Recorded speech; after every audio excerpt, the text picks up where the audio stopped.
جی سارے کے ناظرین، میں ہوں فرحان عباس اور آپ دیکھ رہے ہیں میرا یوٹیوب چینل فرحان عباس نیوز۔ پاکستان تحریک انصاف کے ووٹر اور سپورٹر کے لیے خوشی کی خبریں، ہواؤں کے رخ بدلے جا چکے ہیں۔ عمران خان اور تحریک انصاف کے لیے ریلیف در ریلیف ہمارے سامنے آ رہی ہے، جس کی سب سے بڑی مثال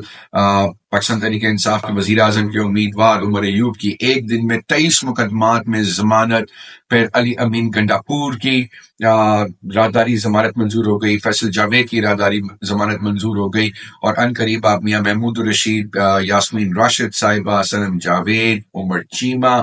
آپ ان تمام کی بھی، حماد اظہر، میاں اسلم اقبال، آپ ان تمام کی بھی ضمانتیں ہوتے ہوئے دیکھیں گے، کیونکہ ریاست پاکستان نے پاکستان تحریک انصاف کو جو مینڈیٹ پاکستان کی عوام نے اور خصوصی طور پر نوجوانوں نے جو مینڈیٹ پاکستان تحریک انصاف کو دیا ہے، وہ اس کو قدر کی نگاہ سے دیکھتے ہیں، وہ اس کو ویلیو کرتے ہیں، اور وہ کبھی بھی ان کے جذبات اور احساسات کے مخالف کبھی نہیں جا سکتے۔ پاکستان